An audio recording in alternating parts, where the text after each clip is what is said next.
Hello, everyone. Assalamu alaikum. Welcome to our today's session. First, tell me, how are you? Hope you are doing well. So, today I won't spend much time on introductory remarks. I want to go for the session rapidly. But before starting my session, just I want to ask you, do you have any question from your previous class or anything else you want to tell me, any suggestion or any expectation? I want to take a few seconds for this response.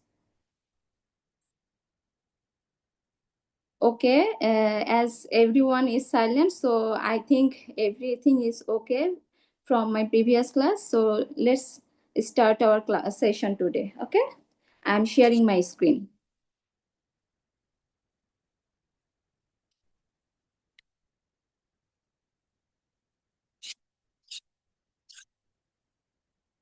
Just let me know that my screen is visible or not. Yes, ma'am, showing. Okay. So today we will cover the part 2 of thorax. In our previous class, we have covered sternum, thoracic inlet, mediastinum, and heart. And today we will start from the topic, the lungs. Actually, the lungs, this topic is very important for our MRCS exam. It is also repeatedly asking station. So before going for the exam oriented recall question, we have to know the basic things from lungs. Okay. First of all, I want to show you these pictures. See here, we have to know the basic concept from lungs so that we can identify the structures so easily. First of all, lung has an apex. Okay, lung has an apex. Lung has its base, apex, base. Okay, it has three borders. Anterior borders, it is very important. Anterior border, because in cadaveric image, if you don't recognize which border is anterior or which border is posterior, you can mistake to identify the hilum structure, which is very important for MRCS exam. So it is anterior border. This is posterior border. See here, this is posterior border, and this is inferior border. Okay, this is inferior border. So here we have to know that there is three surfaces of lung. This is costal surface, this is medial surface or mediastinal surface, and this is diaphragmatic surface.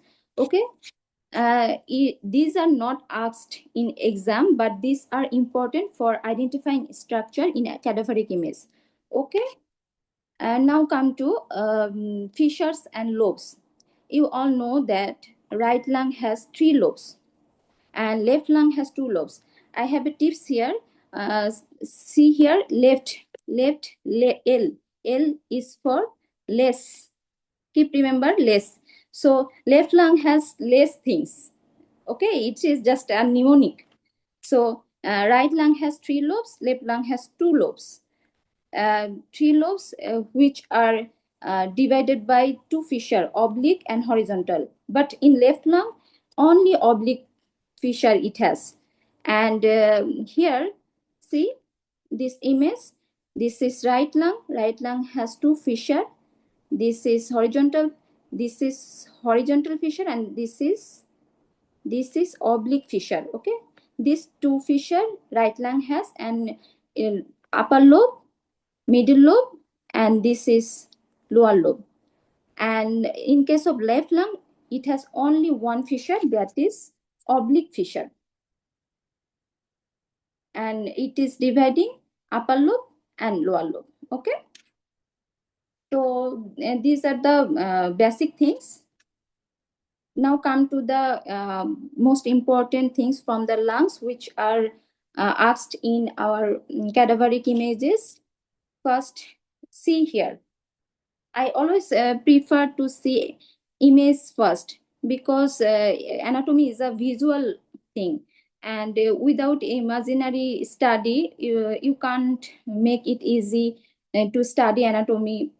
So I always prefer to see images first. So see here, this is right lung. Okay, this is right lung, and here in your exam, I don't want go for details. I just want go for which are asked in your exam. You are asked in your exam about what is hilum. Hilum is a depression, depression where you can find the root of lung. Root is just some structure. Okay. We always think hilum and root is same thing, but it's not same thing. Hilum is a depression, and root means some contents which are passing through hilum. Okay, so in our cadaveric image, you are asked about this structure. Here I have also a tips.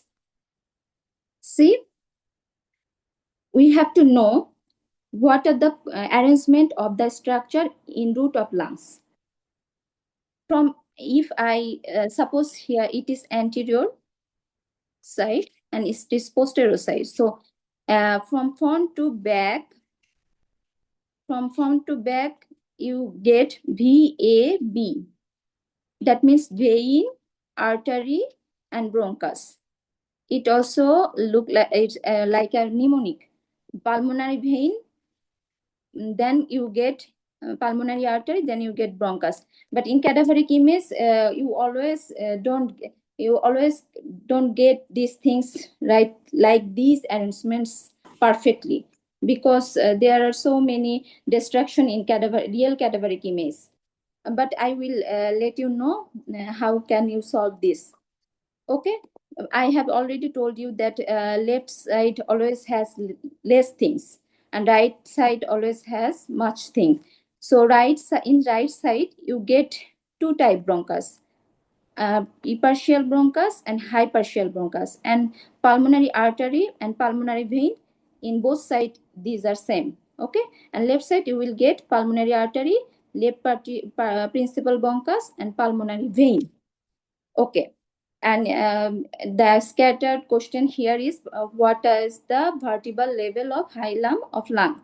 In right side, in right side, in right side and left side. Right side you will get it at T5 level. Why? Tell me. Due to here, due to liver. Okay, it is slightly upper, and you in left side you will get it at T6 level. Okay, so the thing is, what structure passed through in front and behind the hila? It is also a scattered question. I want to tell you that in front of hilum, you will get phrenic nerve, and behind hilum, you will get vagus nerve. Okay, and in case of left lung, in front of phrenic nerve, in front you will get phrenic nerve, and in behind you will get vagus nerve and descending thoracic aorta. And these are common thing: phrenic nerve and vagus nerve. Okay, in front it is phrenic nerve, and behind it is vagus nerve. Okay, there is a funny mnemonics. Vagus mean vagabond. Vagabonds guys always sit posteriorly, so vagus nerve situated posteriorly to the hilum, and phrenic nerve front. uh, See the spelling: phrenic nerve front. So phrenic nerve is situating in front. Just a funny mnemonic. Okay, these funny mnemonics will help you in exam to memorize or to keep in mind the things. So it is also important. Sorry. Now come to the exam image. Okay, see here, I have already told you won't get the structures in real cadaveric image so organized, so you won't get. So you have to always think the tips and tricks when you will solve this type of images. See here, this is the hilum. This is the hilum. Okay. So here I want to tell again the tips again. Artery you will get superiorly or medially. Okay. Pulmonary artery you will get either superiorly or medially. Focus on it. Okay. It is very important. And pulmonary vein you will get anteriorly most of the time, usually. Okay. Anteriorly or inferiorly. These are just tips, no bookish knowledge or structured theory. Okay. Just I want to give you some tips and tricks. So, and bronchus you will get posteriorly. So I want to repeat again. You will get artery in superiorly or middle. You will get vein anteriorly or inferiorly. You will get bronchus posteriorly. Okay. So see here, I have told you that anterior border and posterior border you should know. Okay, here, these are the posterior border. Okay. So to apply the mnemonics, you have to know the posterior, which one is posterior border and which one is anterior border. These are anterior border. These are anterior border. And these are posterior border. So now let's solve the image. This structure in hilum, what will be? It is superiorly, see, it is superiorly. So it will be branch of right pulmonary artery. These two things come here. This two, structure two, this is also situated superiorly, or you can tell a little bit medially, superiorly, medially. So it is also branches of left pulmonary artery. Okay. These two things. And come to anteriorly, most anteriorly. So this is anterior border, right? So this structure will be right pulmonary vein. This is right pulmonary vein. Come to here, anterior border. I have told you this is anterior border. So here, this structure will be left pulmonary vein. Okay, this is right lung. This is left lung. And now come to the bronchus. I have told you it will be found in posteriorly. So this one is structure. These three things are bronchus. This posterior border, towards posterior border, these are bronchus. Okay. These are asked in your exam mainly. Don't go to in details, because MRCS Part B exam is not for detailed study. It is only studying those things which are clinically related. Okay. So give me a few seconds. Ma'am camera में भी Here. Of আছে Okay, I am.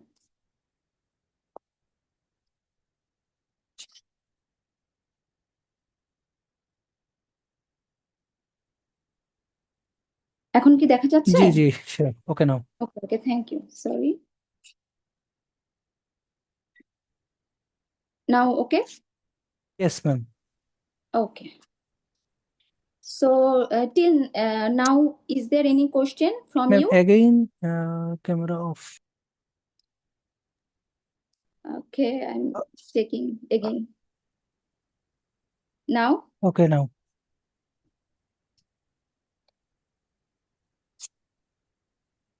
Now? okay Okay. we can continue Okay. Now I'm continuing. I think there is no question. If please feel free to ask any question. So now go for bronchopulmonary segment. It is not, I will tell, it is not so important, but you have to know it. Actually, each lung has 10 bronchopulmonary segments. We have studied it in our fifth year MBBS exam. So it is not important here, but it is clinically important. So it can be asked. Just go through it once. Each lung has 10 bronchopulmonary segments. And why are bronchopulmonary segments clinically important? It is important for MRCS. Little bit important, I will tell. Infection stays within one or more segments. Apical segments of lower lobe is most dependent in recumbent position. Aspiration risks may be happen, and it is also essential for bronchoscopy and bronchogram interpretation, and it also guides postural drainage. Just go through it once, okay? These are the recall question, and I'm telling you, these are very important. What attaches the lungs to the diaphragm? The pulmonary ligament. Which is pulmonary ligament here? This one is pulmonary ligament, okay? This is pulmonary ligament. In your exam, it is also can be asked in your cadaveric image, and after you're identifying the structure, examiner will ask this question: what attaches the lung to the diaphragm? Then you have to be what is pulmonary ligament. It is a pleural fold connecting mediastinal surface of lung and pericardium. What is its function?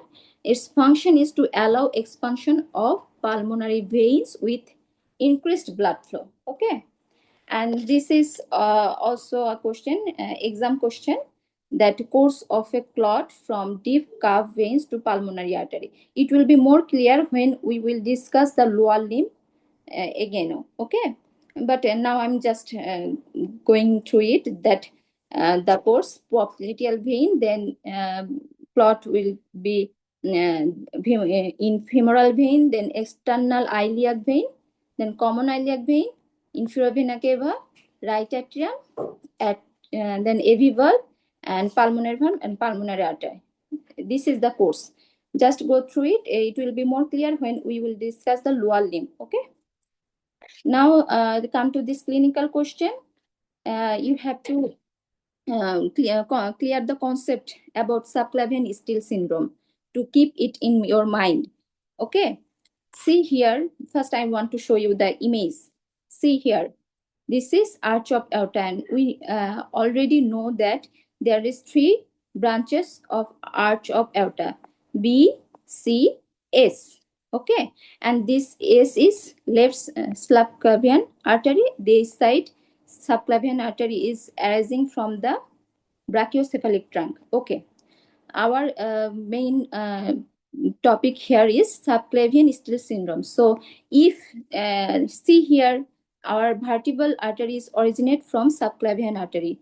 So near the origin of vertebral artery, if it is blocked in subclavian artery, then when you will do arm exercise, there will be some arise some symptoms.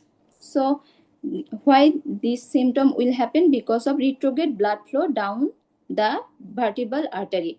Here, see the name. It is interesting. Subclavian still syndrome. Okay. Why it is called still syndrome? Because here,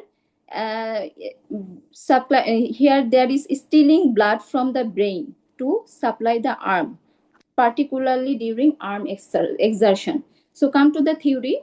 Subclavian still syndrome refers retrograde blood flow. See here, blood should be go to brain like this, but here there is obstruction, so blood will back to arm rather than going to brain. So stealing blood, right? So it is named after this phenomena. Retrograde blood flow down the vertebral artery due to steno-occlusive disease in subclavian artery proximal to vertebral artery origin. So what will happen? Brainstem ischemia will happen on arm exercise. This you have to tell in your exam when examiner will ask what is subclavian still syndrome. Just tell this part. Okay. So now the another important topic for especially for Edinburgh, who will give exam under Edinburgh.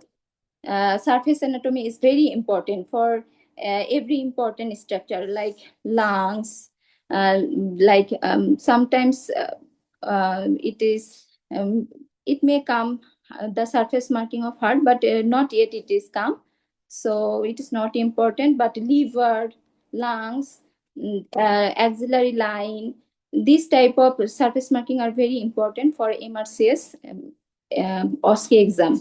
I will let you know chronologically, no problem. Don't worry. So come to the surface anatomy of lung.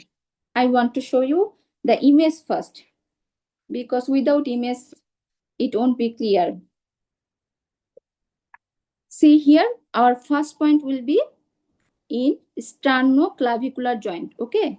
Then you have to go for 3 centimeter, you have a curved line from sternoclavicular joint to 3 centimeter above medial to middle 1/3 junction of clavicle. So come to this image, we will mark, this is sternoclavicular joint, right? From here, we have to go above in 3 centimeter medial. This is called medial side, and you have to go to middle 1/3 of clavicle. This, like this. You have to draw apex. Now come to anterior border. From sternoclavicular joint,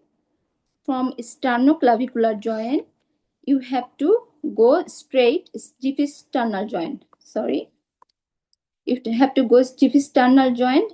In case of left lung, it will be deviates at 4th costal cartilage and then due to cardiac notch. Okay, just from here sternoclavicular joint to sternal joint. This like this, and here due to cardiac notch you have to deviate little bit. In case of right lung there is no deviation, but in case of left lung there is deviation here. Now come to the inferior border. In case of inferior border, it will be like obliquely it will be marked. How?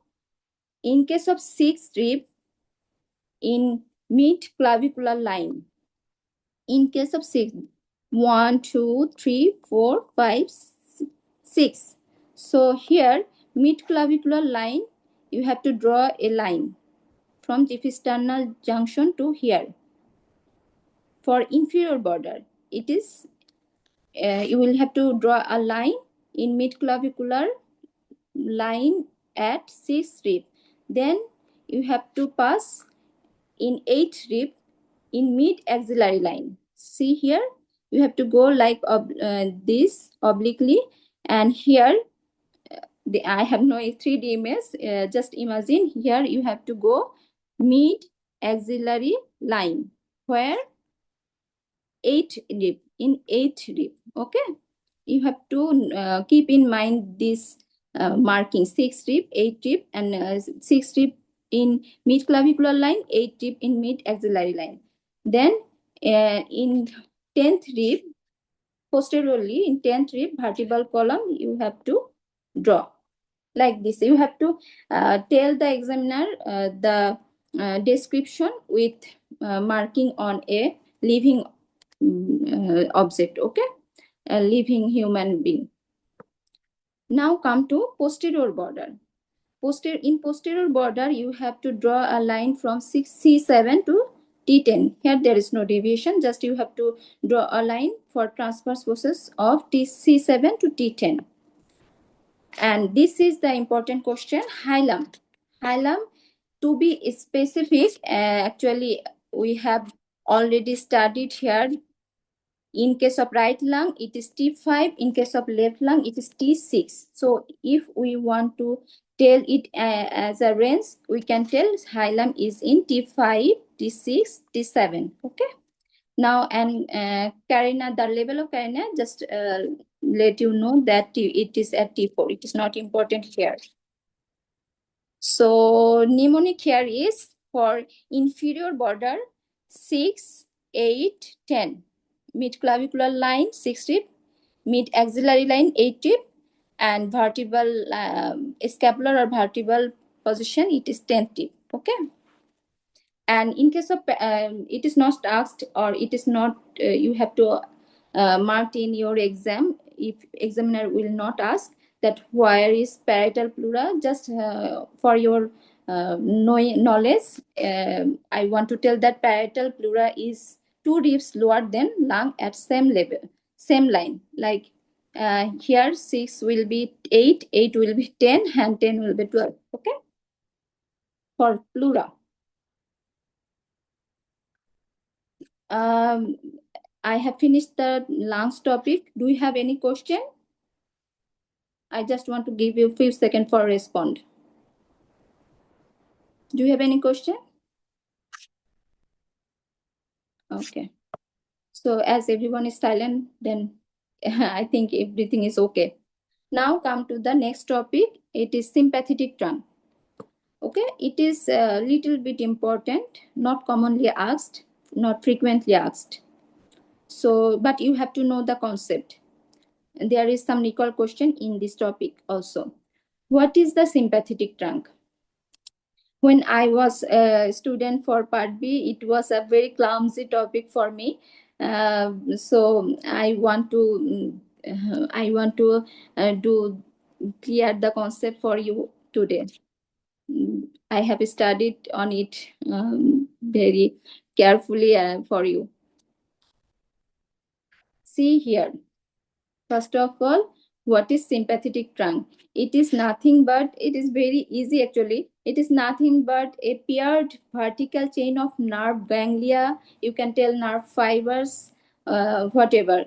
So a paired vertical chain of nerve ganglia that runs along each side of the spine from base of the skull to coccyx.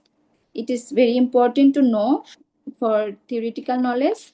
See here this image. It is a chain of nerve ganglia. Okay, where is ganglia? This bulging pointer ganglia, and this is a chain of nerve ganglia which are situated in both sides of your spinal cord, and it is from the base of skull to coccyx.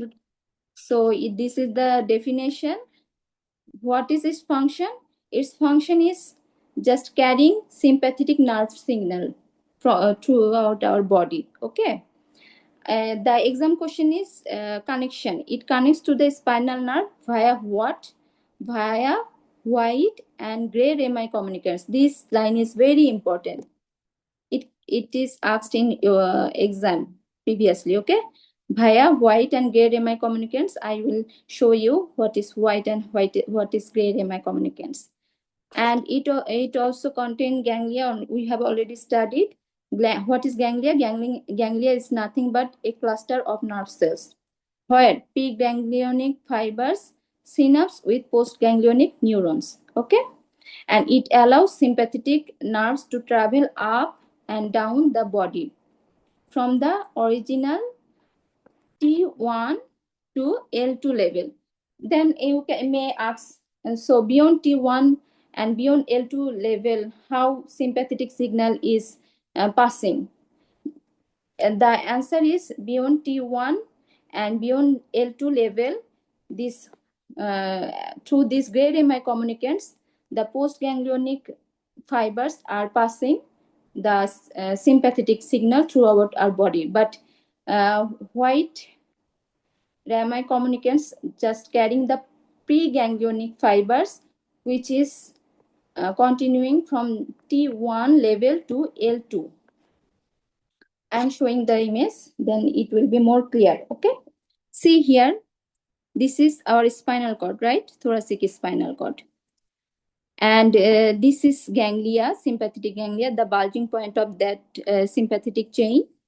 These are ganglia. These are ganglia. These are ganglia. So these white rami communicants, see here, this white rami communicants, which is carrying the preganglionic nerve fibers, and these gray rami communicants, which are carrying the postganglionic nerve fibers, are connecting or synapsing like this, and carrying the sympathetic signal from spinal cord to organs, okay, throughout whole body. Now, just it is a complex topic, I know. Just go for some important question. I have already told this is recall question. What are the connections? There are two connection, white MS communicants, and present only in T1 to L2 level. It is why it is called white, because it is myelinated. Okay, you have to keep in mind this thing. It is myelinated, so it is called white tremors, and it is carrying preganglionic nerve fibers. And in case of gray MS, it is carrying postganglionic nerve fibers, and it is unmyelinated, so it is not white, it is gray. Okay, and present at all levels. But white MS communicants is just present in T1 to L2 level. These two line is very important. Just nice to know these things, that white MS, what is the course? It is spinal cord to spinal nerve, then white MS, then sympathetic ganglion. See here, this is like entry point, spinal cord, then ventral root, then to sympathetic ganglia. It is entering, so it is called preganglionic. See here, this is called preganglionic. And after ganglion, postganglionic fibers, like it is this course from sympathetic ganglia, gray MS, spinal nerve, and body, like this. So body in organ towards the organ. This is the course. But your exam question is about the connections. Okay. And another question is how sympathetic fibers leave the chain. Just tell one line, through spinal nerves forming plexus around the blood vessels. This one line you have to tell in your exam. Just go through this one. It is not important. Another I have already discussed what connects sympathetic trunk to spinal nerve, through ganglion, white MS communicants, gray MS communicants. Okay. And where do preganglionic fibers come from? See here, preganglionic fiber, I have told you, preganglionic means white rami communicants, right? This before ganglion, so it is preganglionic white MS communicants, and it is present only T1 to L level. So this question is related to this. Where do preganglionic fibers come from? It is corresponding spinal nerves T1 to L2. Okay, thoracolumbar outflow. Just you have to tell like up to this. Okay, these things are asked from sympathetic trunk in MRCS exam. Now come to the another important topic from thorax, the diaphragm. Before going to the cadaveric image, I just want to clear the concept about diaphragm. The definition is dome. It is dome-shaped musculo-aponeurotic partition. What is its function? It is separating the thorax and abdomen, right? Very easy. We already know it. So here, the things you have to go through this origin and insertion once, but in exam, examiner usually asks what are the bony attachment of diaphragm. Okay. Before come to this question, I want to discuss about this origin and insertion, because if you won't clear your concept, you won't keep memorize these things. Okay, and also the cadaveric image also.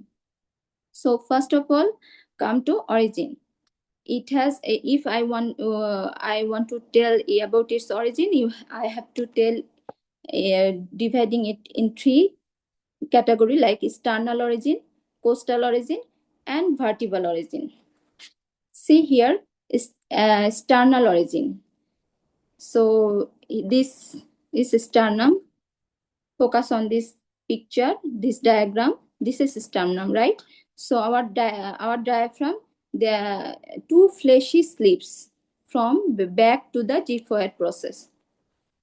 So back to the G4 process, two fleshy strips of diaphragm are coming.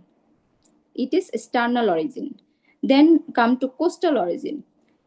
Inner surface, this is important, inner surface of lower 6 ribs and its costal cartilages interdigitating with transverse abdominis and 9th costal cartilage sends largest fiber.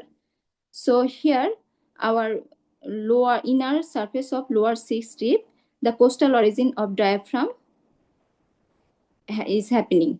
Okay, and the vertebral origin, just keep it, remember that 5 arcuate ligaments it has, and the crura medial arcuate ligament, and there is lateral arcuate ligament. No need to go for this origin. Okay, just go through for reading. And insertion, all fibers insert into central tendon. Okay, just keep it, remember that all fibers insert into central tendon. Now come to this recall question. What are the bony attachment of diaphragm? Anteriorly, see here, see, we have already discussed anteriorly gyphoid process of the sternum and lower 6 costal cartilage. Okay, lower 6 costal cartilage and ribs. So bony attachment anteriorly gyphoid process and lower 6 costal cartilage. And in case of posterior attachment, we will get first, second, and third lumbar vertebra overall. And here, see L1, L2, L3. It is a very simple concept actually. L1, L2, L3. In case of right side of diaphragm, it is L1, L2, L3. In case of left side, it is L1, L2. To be specific, L1, L2. And in case of right side, L1, L2, L3. But overall, you just say the posterior attachment of diaphragm is first, second, third lumbar vertebra. And rib, which rib? Rib 12. Okay. This is recall question. Now come to another most high-yield topic, the opening of the diaphragm. We have studied it many times. It is very important for every exam. So come to major opening of diaphragm. First, I want to tell you the mnemonic. Okay, 2 mnemonic I have. Whatever you get easy, you can use. First, I want to tell VOA, and the chronological number is 8, 10, 12. So V is for vena cava opening, which is situated at T8 level. Is O is for esophageal opening, which is situated at T10 level, and VOA. A is for aortic opening, which is situated at T12 level. Okay, this thing is very, very important. Frequently asked question. These things. And this topics is also frequently asked. Structure passing through this opening. So here mnemonic is, first of all, vena cava has iPhone. Okay, iPhone. I is for inferior vena cava and phone is for right phrenic nerve. See here, iPhone, you can just keep it in mind. It is also a funny mnemonic. IVC, iPhone, and phone is for right phrenic nerve. As vena cava is situated at right side, so it will be right phrenic nerve.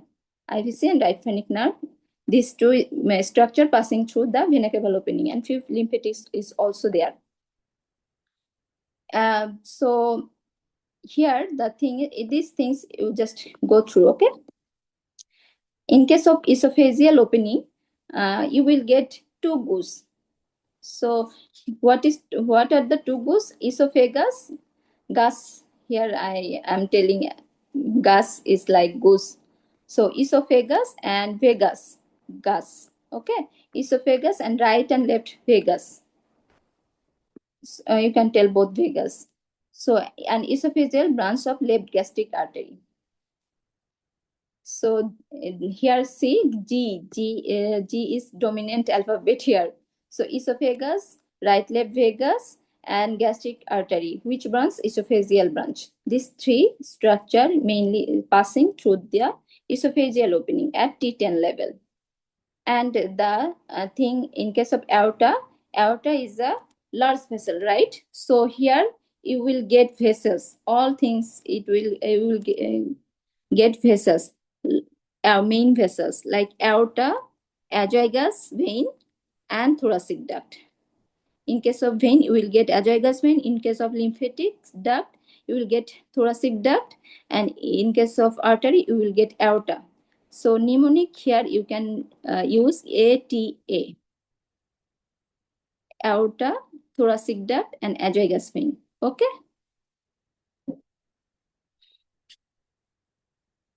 So here I want to just tell about vena cava opening. When diaphragm is dilated, wider opening, then more blood is bone blood comes. This is the importance. I will discuss it details here. Come to this. Okay.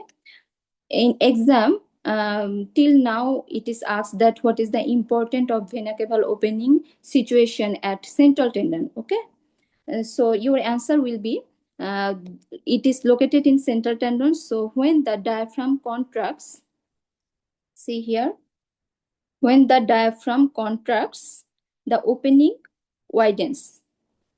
And it also provides venous return from the lower body to the heart. And this widening increases venous return to the right atrium during inspiration.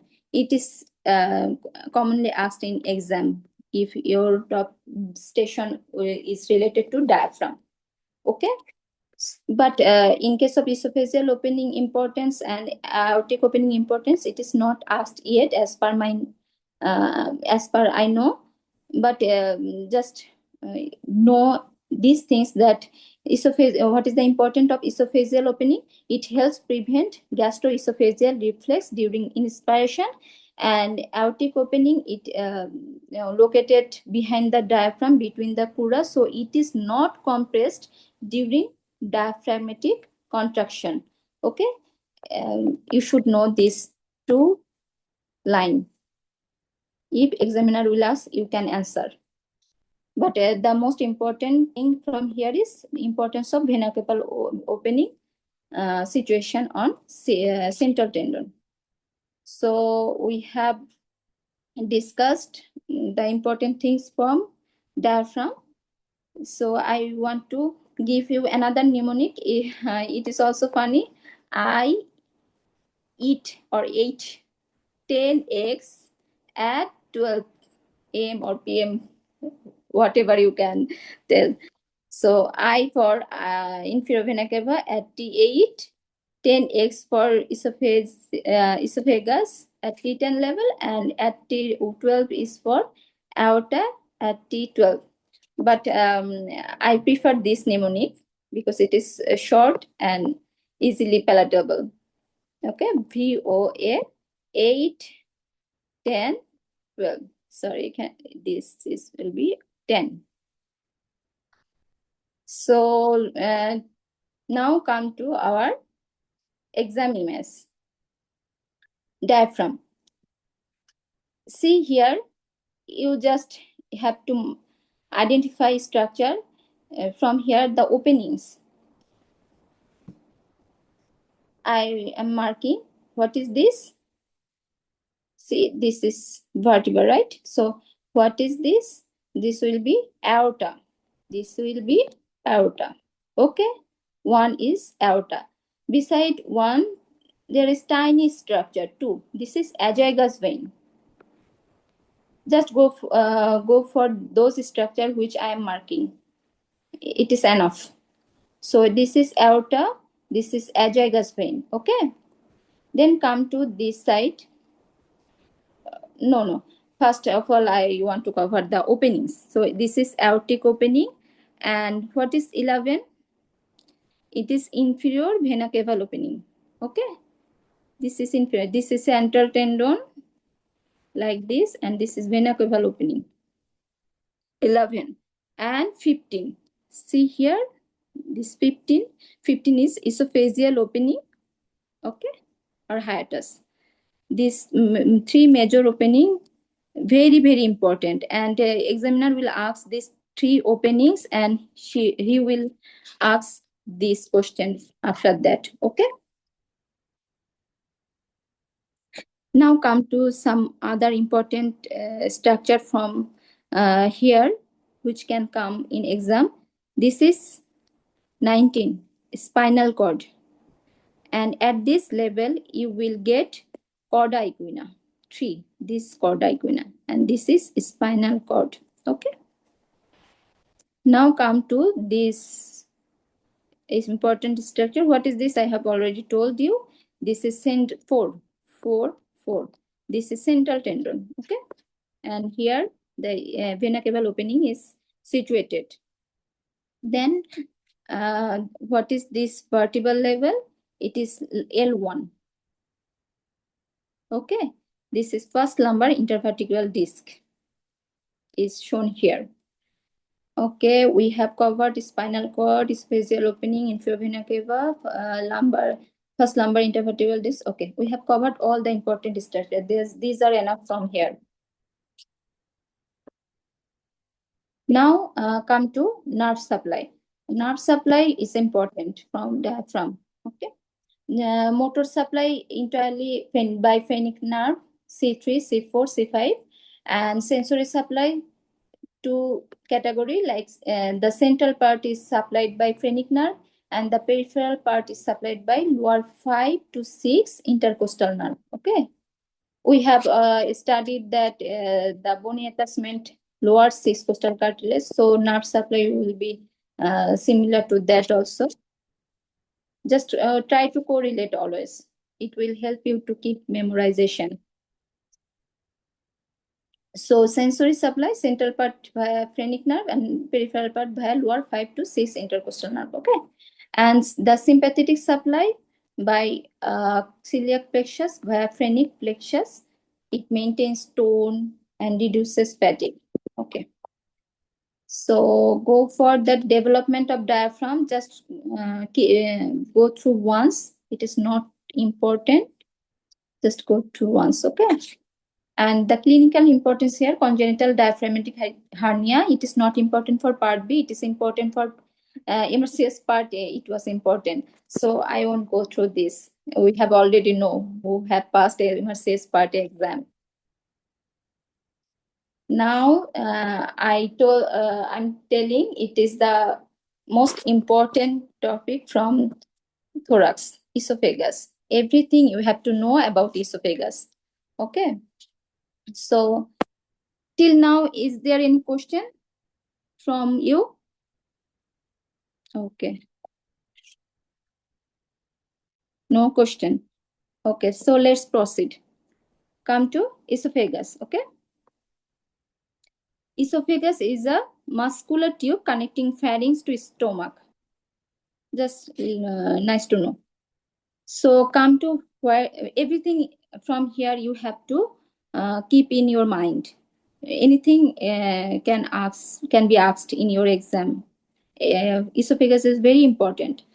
So beginning or origin at the lower border of the cricoid cartilage. At the lower border of cricoid cartilage, what is the level of cricoid cartilage? It is at C6. This level is very important, C6, cricoid cartilage. Where? At the lower border. Then come to what is the cell lining? The cell lining is stratified squamous epithelium. Okay, very, very important, stratified squamous epithelium. Now come to the most frequently asked question, blood supply.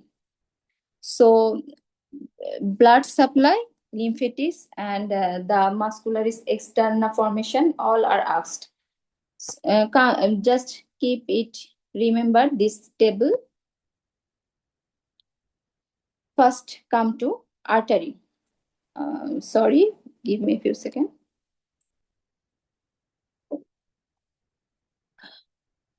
Okay. See here, first of all, you have to know the part of esophagus. The part of esophagus, there are three parts: cervical part, up to this, thoracic part up to this, and abdominal part up to this. Okay, and blood supply will be different according to the parts. This image, cute image. So come to this. So upper third, if we will divide the esophagus like 1/3, 1/3, and 1/3. This upper third is supplied by inferior thyroid artery. Okay, this inferior thyroid artery. What is the vein here? Inferior thyroid vein. Just focus on this name, similar name. So it will be easy for you to keep remember. Inferior thyroid artery, inferior thyroid vein. Okay, I will go about lymphatics and muscularis externa later. First, come to artery and vein. Upper third is supplied by inferior thyroid, and vein drainage inferior thyroid vein. And mid third, two major vessels. See, mid is very important. Mid is very important. So aortic branch and azygous branches, azygous vein branches. Mid third is like third supply is by artery, aortic branches, and azygous vein branches, drainage. Okay, and the lower third. See here, the lower third. It is also similar. Left gastric artery, left gastric vein. So it is easy about artery and vein for upper third. Upper third, just imagine their thyroid is there, so inferior thyroid. It is cervical part. And mid third, aortic branch, azygous branch, and it is thoracic part. And lower third, it is abdominal part, left gastric artery and left gastric vein. Okay, there is no need of any mnemonics here. The name is used here as a mnemonic. Now come to lymphatics. I have already told there is cervical part, thoracic part, and abdominal part. So lymphatic name is related to this. Deep cervical lymphatics, mediastinal, it is thorax related, so mediastinal lymphatics and gastric lymphatics. Okay, and the muscularis externa formation, upper third is formed by striated muscle, mid third both mixed, smooth and striated muscle, it mixed, and lower third is smooth muscle. Okay, this table is very important. Now come to constriction of the esophagus. The constriction is measured from the incisor teeth. It is important to know incisor teeth. Okay, so from incisor teeth, we will get four constriction: cricoid cartilage at arch of aorta, at left principal bronchus, and diaphragmatic hiatus. Okay, and measurement, just it is like you can imagine this image from incisor teeth. It is the distance is 15 centimeter at cricoid cartilage level. Okay, this is cricoid cartilage. Incisor teeth, this is 15 centimeter. Then you will get arch of aorta. At arch of aorta, you will get another constriction. This constriction, the measurement will be from here. It will be, to be specific, 22.5. 22.5. Okay. Then you will get left principal bronchus. Just after that, after the arch of aorta, you will get left principal bronchus. It is 27 centimeter. Then at diaphragmatic hiatus, the measurement will be 40 from incisor teeth. Every time you have to measure it from incisor teeth. Okay, so 15, 22.5, 27, and 40. Then okay, these are the constriction and the measurement. So next question is complication of perforated esophagus. Complication might be mediastinitis, sepsis, surgical empyema. Here there is no thing to discuss detail. I am discussing the questions because it will be easy for you then, rather than discussing thoroughly the theory. Okay. So next question, I want to tell that microscopic picture, sorry, not this. What makes an indent on the esophagus? Don't mix this question and this question. Don't mix these two questions. Be careful what examiner is asking. Don't rush to the answer. Think for a few seconds, then give answer. So what make an indent? Left bronchus, aortic arch, and left atrium. Three indent. So it is left bronchus, aortic arch, and left atrium. See this image. See at this level, this left bronchus. Indent means this structure there will be depression on esophagus. So left bronchus, because esophagus is situated at left, so left bronchus will give an indent on esophagus.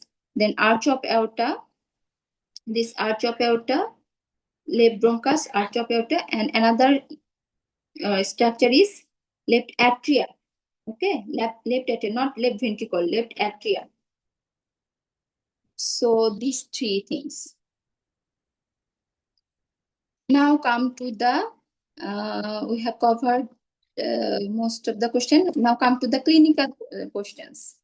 What is Barrett's esophagus? We all know that it's the columnar metaplasia with increased risk of developing adenocarcinoma. Okay. What is achalasia?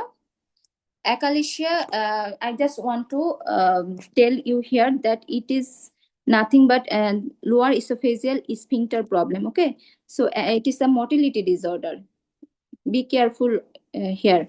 So esophageal achalasia is an esophageal motility disorder involving the smooth muscle layer of the esophagus, okay, and the lower esophageal sphincter. These two bulk of words is very important, and it is characterized by incomplete lower esophageal relaxation, increased lower esophageal tone, and lack of peristalsis of the esophagus.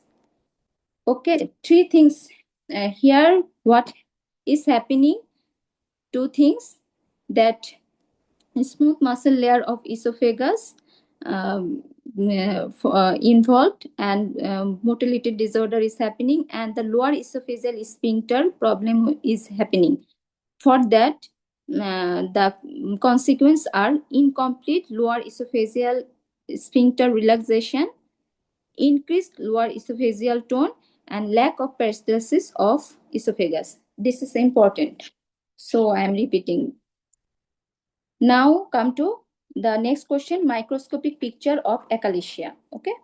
It is hypertrophied musculature with absence of mesenteric plexus. Here, there is no mesenteric plexus. Next question, what is the anastomosis around its lower third? That means in lower third of esophagus, there is an anastomosis of vessels. What is the name of this anastomosis? It is portosystemic anastomosis. Which vessels are anastomosing? Left gastric vein and azygos vein. Okay. And what is the consequence? Or what's the pathology could occur here? The pathology here is portal hypertension can cause esophageal varices. Okay. These are all recall questions, so very important. Now come to innervation. Among these questions, innervation is less important, but it can be asked also. So see here, esophagus is innervated by sympathetic and parasympathetic division of autonomic nervous system. Okay. So among these three parts, the innervation of abdominal part is most important. I always try to tell the most important thing, because when you will revise, you can emphasize on these things. And before exam, when you will have few days before exam, you just go through these most important things during revision. Okay, this will help you to keep the preparation organized. So come to the innervation, the part of esophagus in cervical part, parasympathetic supply, recurrent laryngeal nerve, sympathetic cervical sympathetic trunk. Okay, in thoracic vagus nerve via esophageal plexus and sympathetic thoracic sympathetic trunk. Come to the most important here, abdomen. In abdominal part, the supply is from esophageal plexus. Okay, and sympathetic supply from T5 to T11 and parasympathetic supply from esophageal plexus. It will be more clear. I will show you a picture within a few minutes. Okay, just keep it here. Come to the surface marking of esophagus. It is not so important, but important. I'm telling repeatedly that who will give exam under Edinburgh, for them surface marking is important. Any surface marking can come. Okay, surface marking of esophagus. This is not so complicated, very simple. The starting point will be lower border of cricoid cartilage. Okay, see here, the lower border of cricoid cartilage, your first point will be. Then midpoint will be just below the sternal angle. Whereas sternal angle at T4-5 level, we have already known, right? So here, there will be second point, midpoint. And here, midpoint, first point, second point, and in point will be left 7 costal cartilage 2.5 centimeter from the medial plane. If it is median plane, from here you have to go left 2.5 centimeter in 7 costal cartilage, the third point. Okay, now come to joining in pathway from the first to second. From I am using the pen, from first to second point. Sorry, from first to second point. Second point was at below the sternal angle. So here, suppose here, and third point is 1, 2, 1, 2, 3, 5, 6. Okay, like this. Suppose here. So from the second to third point, it returns to the median plane and then incline to left. Here there is twist. You have to join from the first to second. The line will be inclined to left. Okay. Then you have to go for second to third point. First it will return to midpoint. Then again it will be inclined to left. So I want to show you that beginning cervical part slightly curved to the left, middle thoracic part slightly curved to the right, means you have to turn right at towards the mid plane, and lower thoracic part curves to the left above the diaphragm, again left. So this is like this.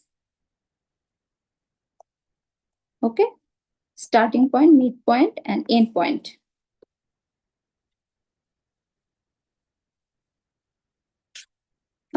This is all about esophagus. Now come to some scattered question. Okay, we have already covered the main contents from the thorax. I will now cover some scattered topic, like in exam. It can be also come in head neck part, but I want to tell you it here, the course and distribution of vagus nerve. Okay, first of all, examiner will give you a cadaveric image and he will ask you to identify the structure of vagus nerve. Suppose this image. Examiner will ask, what is 22? Okay, see, what is 22? 22. Then when you will tell that it is right-sided vagus nerve, 22 is right vagus nerve. Then examiner will ask next that tell me the course and distribution of vagus nerve in thorax and abdomen. Okay, so simply I want to tell you about this. The vagus nerve I will tell you the course at head, neck, thorax, abdomen, but in exam only previously asked the course in the thorax and course in the abdomen and about the distribution. So I will tell you whole thing. Vagus nerve is the 10th cranial nerve, you all know, and it arises from medulla. So this is medulla, right? So vagus nerve is originated, to be specific, it originates from between olive and inferior cerebellar peduncle, between these two. But just say from medulla, okay? Then in neck, see here, in neck, right vagus, left vagus, both. It runs within carotid sheath between internal jugular vein and carotid artery. Carotid artery, okay? Internal jugular vein and carotid artery. So between these two, you will get vagus nerve. This is vagus nerve. This is vagus nerve. Then come to the course of vagus nerve in the thorax. In thorax, their right and left vagus nerve take slightly different routes. I will tell about right first. The right vagus nerve passes in front of the right subclavian artery behind the root of right lung. Okay. Here, the right vagus nerve is coming between common carotid and internal jugular vein. Then it will pass through here. Subclavian artery is here. It passes in front of the subclavian artery. And behind, it will go behind the root of lungs. We have studied it in very first in lung topics, right? That vagus nerve, vagabond, it goes behind the root of lung. So here, these things, both vagus nerve will go behind the root of lung. Before that, the course is different. For left vagus, it passes in front of the for right vagus, it passes in front of the subclavian artery, and for left vagus, it will pass aortic arch, okay, in front of aortic arch. See, always try to see diagram. It will help you to simplify the complex topic. Here, left lung, behind the root of lung, then it will pass. Then both sided, after passing, both sided vagus nerve will form esophageal plexus. Okay, here they will form esophageal plexus. Then come to abdomen. They enter abdomen through the esophageal hiatus BOA.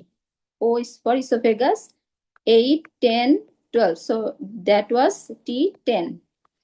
We have already covered, right? Then continue as the anterior and posterior vagal tongue. Up to this, the course we have talked. Then go for the distribution. Distribution is the vagus nerve provides parasympathetic supply. See here, it provides parasympathetic, not sympathetic. It provides parasympathetic. We already know about it. So distribution will be heart, lungs, esophagus, stomach, liver and gallbladder, pancreas, small intestine, and proximal 2/3 of the transverse colon. Okay, keep it, remember. You have to just take it your imagination, and then it will be easy.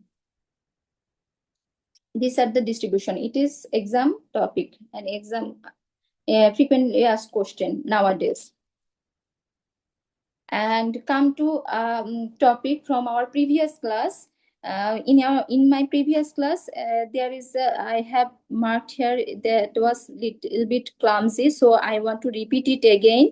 The course about here, that beside trachea, here see in my previous class the picture was the image was also blurred. So I have collected the clear one and I want to show it again. Just see here the vagus nerve, right vagus nerve here. Right vagus nerve, which is passing in front of right subclavian artery, then it will circle around and go like this beside trachea as which as right recurrent laryngeal nerve. Okay, this is like this, and here left vagus nerve will pass and first like this, and here in front of aorta it will circle around aorta, arch of aorta, then it will goes upward as left recurrent laryngeal nerve. Okay, just I want to clarify more this from my previous class. These topics I have already discussed. Now come to the another exam topics. It is recall question. What are the branches of descending thoracic aorta? Okay, it is just a scattered question. No need to go for details. See from here, the branches are bronchial branches. See, bronchial arteries, visceral branches of the thoracic aorta, descending thoracic aorta, not artery. There are different part of aorta, you know that. I am discussing right now that the branches of descending thoracic aorta. So bronchial arteries, esophageal arteries, mediastinal arteries, pericardial arteries, and from parietal branch, it will be posterior intercostal arteries. Not, see here, it is posterior intercostal arteries because aorta is situated in posterior mediastinum, so everything will be posterior. So and superior phrenic branches. So bronchial, esophageal, pericardial, mediastinal, posterior intercostal, and superior phrenic. Okay. So now come to this image. I may discuss it in on neck when we will discuss head neck, but from now right now I want to just go for two structure from this image. Already told about vagus nerve 22, and see here what is 17. 17 is phrenic nerve. This is 17. This is right phrenic nerve. You have to mention the site. Okay. Just don't say just phrenic nerve, vagus nerve. Don't say like this. You have to say right phrenic nerve. You have to say right vagus nerve. Okay. And here in left side 15. See 15. This 15 is vagus nerve. Which vagus nerve? Left vagus nerve. Okay. Now come to and other I will discuss this image in our when we will discuss head neck portion. I will discuss this in detail, not today. So we have I have covered this image in my last class. There is a little bit correction. Here there is a mnemonic. I haven't noticed that in my previous class. I have corrected it. So the thoracic duct is situated between esophagus and azygous vein. See here, between two goose. It is also a funny mnemonic. The duct is between two goose. Means thoracic duct is between esophagus, gus, and this azygous. Azygous and esophagus, in between two gus, you will get this duct, thoracic duct. Okay. Okay. This I will ask when I will take your mock, not now. And don't worry, I have already covered these things. So this is all about my class for today. Do you have any question?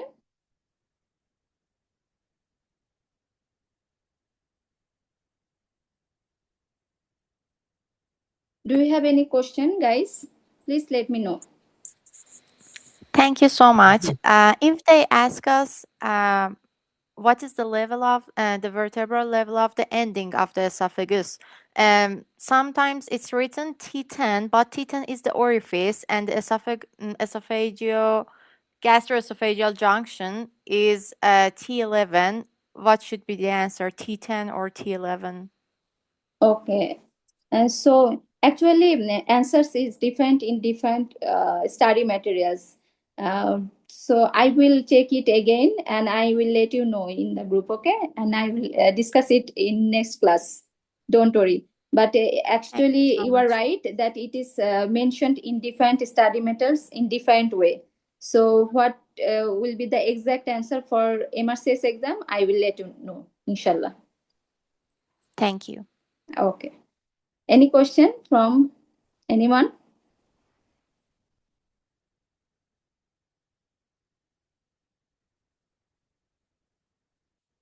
Okay, so I think there is no question. So